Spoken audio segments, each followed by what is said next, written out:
saya rindu. Saya sekarang butuh dijaga sih. Oke, itu tolong dicatat ya. Lain kali bikin rumah, kamarnya sebelah aja, jangan naik ke atas. Biar gampang nanyanya ya. Benar.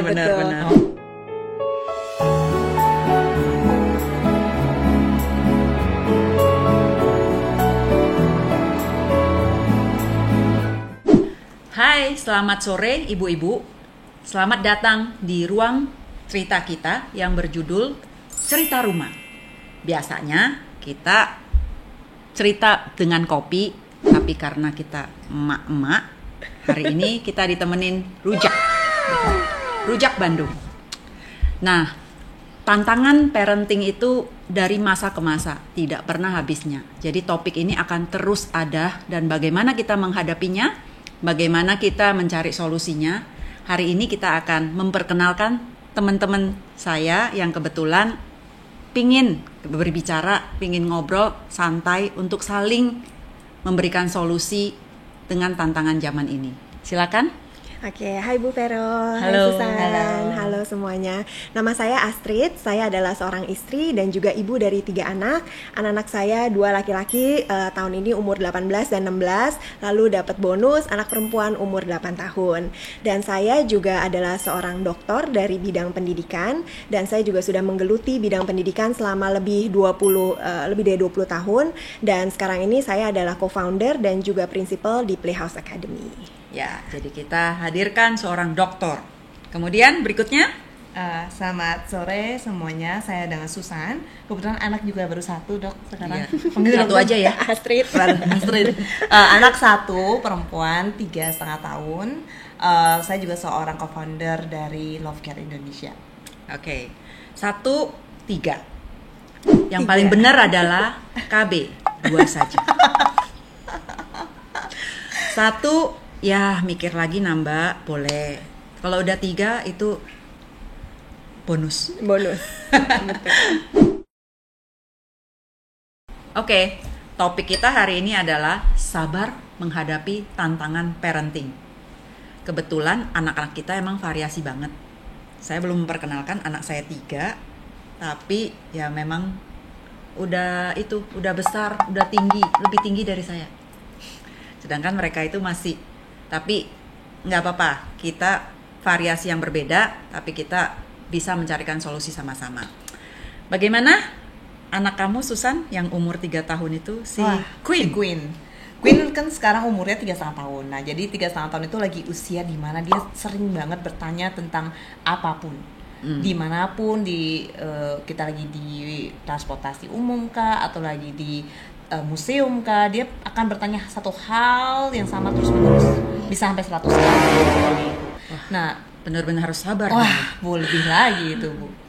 Nah tapi kadang-kadang kita kan suka emosi ya, kalau misalnya apalagi lagi ribet, lagi sibuk, terus ditanya lagi pertanyaan yang sama, kok ini ngetesin kita atau gimana gitu kan. Tapi ternyata dia benar-benar curious gitu, pengen tahu ini apa mami, what is this, pertanyaan yang sama.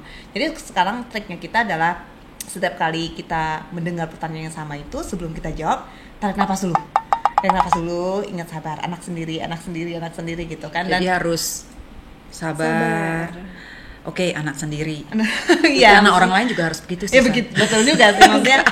Cuma maksudnya di tahap dimana dia benar-benar pengen tahu, kita harus sabar karena kalau dia nggak nanya ke kita, dia mau nanya siapa lagi kan. Jadi hanya tarik nafas dulu, terus sabar, baru jelasin lagi. Ternyata at some point ya nanti dia akan udah berhenti nanya dan dia move on ke pertanyaan lain gitu. Lagi pengen tahu aja. Jadi pokoknya apapun yang ditanya itu, pokoknya Susan harus punya waktu untuk memberikan jawaban. Yes, dan harus tahu jawabannya. Walaupun kita nggak tahu, aduh. Cari dong di Google. Apalagi sekarang ada AI GPT. Oh iya betul. Chat GPT. Ya. Beda challenge ya. Kalau Astrid? Kalau saya memang anak-anak udah besar, jadi pertanyaannya lebih mendalam ya, beda sekali gitu. Dan memang dari segi pendidikan pun juga setiap anak juga mempunyai karakter yang berbeda-beda. Ada yang banyak bertanya gitu ya, dan banyak bertanya pun juga kadang karena curious, atau bisa juga karena mau mencari perhatian orang tua gitu ya. Karena kan kita memang orang tua mami-mami yang sangat sibuk nih ya. Jadi dengan cara itu anak si kecil tuh sebenarnya lagi mencari perhatian gitu. Sibuk tapi kepo ya. Kepo. Tahu di mana kamu? Sedang Iya. apa kamu? Nah itu dia, benar juga. Lagi main sama siapa? Nah, tapi kan untuk safety juga gitu kan ya. Benar, Nah, benar. kalau udah di umur anak-anak saya 18-16, bukan anak-anak yang bertanya, lebih sebenarnya yang bertanya, orang ya? tua yang bertanya Benar. gitu. Tadi ketemu Sama dong siapa? fasenya. Iya, tadi Fase ketemu saya, siapa. anak saya udah diam Susan. Oh, Nah, Jadi iya. saya rindu anak-anak kecil yang seneng bertanya-tanya. Sekarang ini benar kayak Astrid bilang, kita yang harus naik ke atas, kita harus nyari. Lain kali bikin rumah kamarnya sebelah aja, jangan naik ke atas. biar gampang nanyanya ya. Iya, Benar. Oke, Ya, oke. jadi memang fase-fasenya berbeda-beda lah ya, dan kita juga harus appreciate mereka juga. Waktu mereka masih mau bertanya, berarti it's something good gitu kan ya. Betul. Iya, maksudnya bayangin kalau mereka nggak bertanya sama sekali, kita juga nggak tahu apa yang ada di pikiran mereka gitu. Betul. Nah, sekarang kan yang harus kita lakukan, mereka harus visualisasikan apa yang ada di dalam otak mereka itu dengan komunikasi lah, dengan behavior dan seterusnya gitu.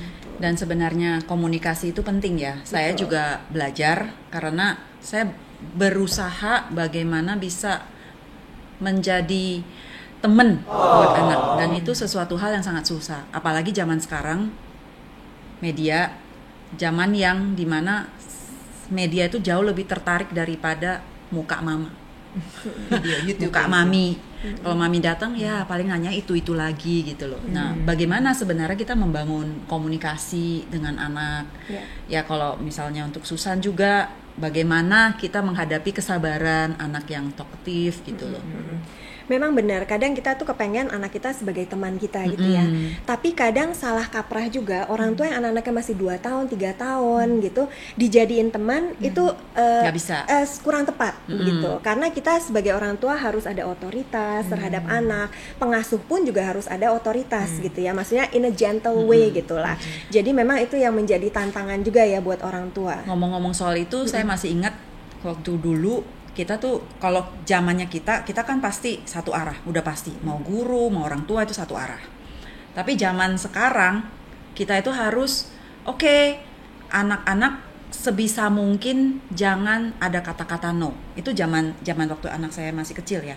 Jadi kita tuh diajarin orang tua itu kasih encourage lah ke anak, kasih Positif, semangat, kasih iya. positif. Jadi misalnya kalau hal-hal kecil, misalnya anak kecil kan curious seperti yang Susan, dia pasti suka megang-megang sesuatu, apalagi takutnya listrik misalnya.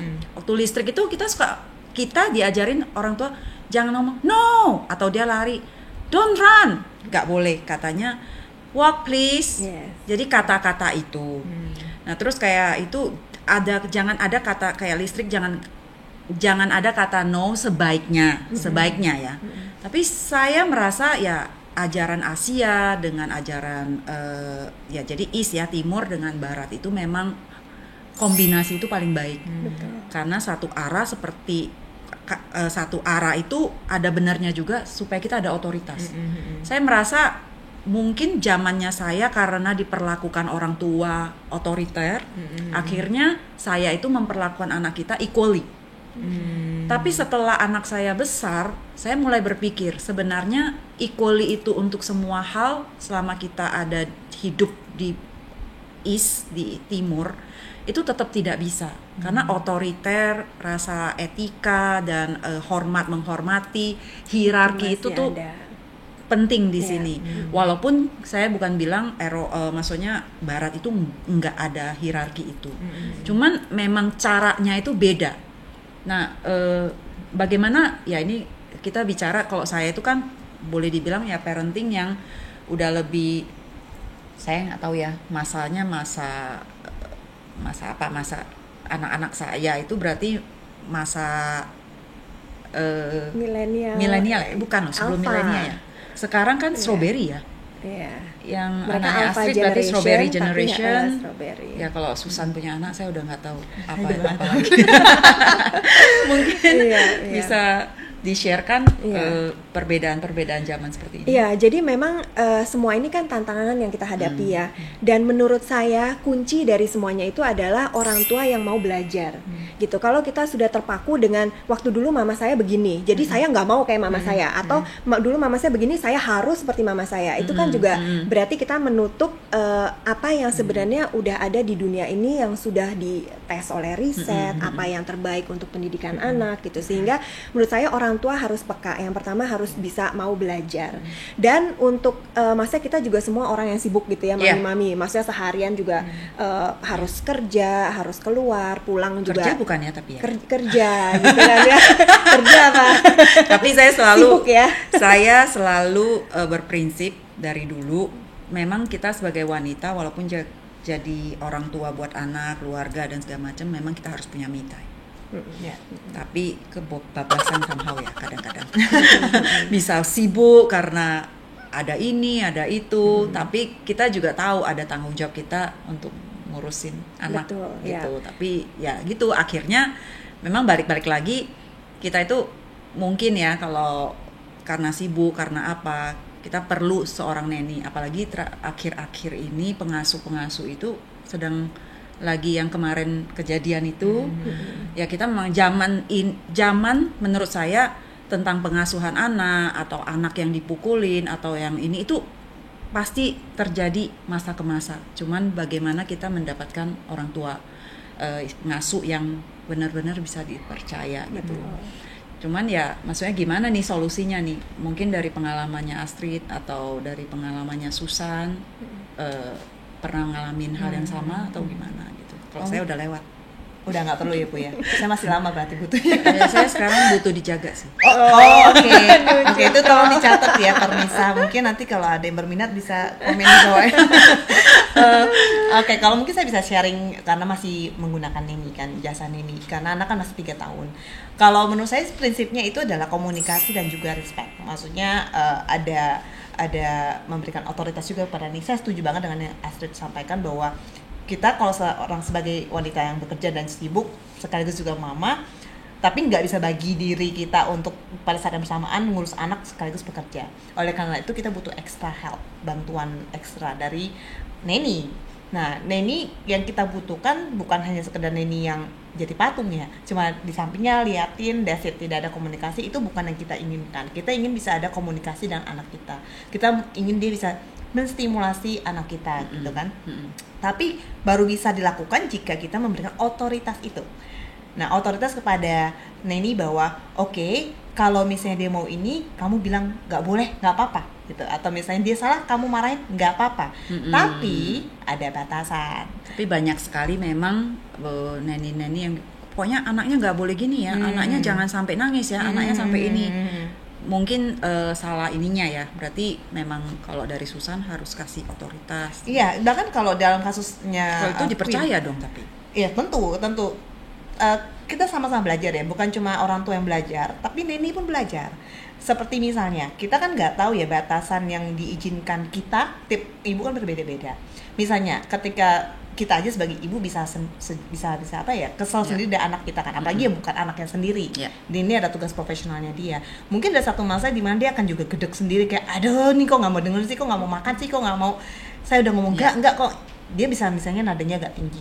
Nah, pada saat nadanya agak tinggi, kita bisa sampaikan kepada neninya, panggil itu, nggak usah dimarahin, tapi dipanggil dengan cara baik-baik dan disampaikan dan diajarin bahwa kamu boleh marahin, boleh tegur, tapi nggak boleh begitu caranya.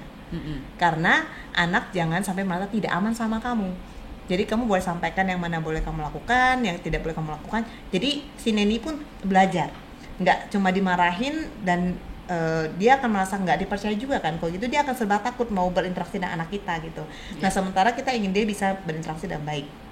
Jadi prinsipnya saya sekarang ini adalah ketika ada neni berinteraksi dengan anak, diberikan ruang dan juga kesempatan untuk berinteraksi, tapi pada saat yang bersamaan sebagai pemberi kerja kita harus fair, yang dimana job scope-nya apa, limitasinya apa, secara clear disampaikan dari awal. Kalau jangan nangis, anaknya jangan sampai nangis. Bagaimana caranya anak bisa mengekspresikan diri kalau misalnya dia nggak boleh nangis? ya kan. Jadi kalau pendapat saya seperti itu. Jangan Kalau- sampai iya. bikin antara neni dan anak itu semacam kayak gara-gara ada instruksi tidak boleh nangis, tidak boleh ini, jadinya nanti neninya juga nggak terbuka. betul. Jadi sebenarnya kita harus menganggap neni itu sebagai keluarga juga, karena mereka dikasih tanggung jawab jaga anak kita. Jadi sebenarnya kita ada mutualisme dalam arti kita harus sayang mereka juga, mendidik mereka juga sama seperti kakak yang menjaga anak gitu. Nah kebetulan kan maksudnya memang Astrid juga punya preschool ya, maksudnya solusi-solusi apa sih yang untuk orang tua, Iya. untuk para neni atau ya maksudnya bagaimana gitu.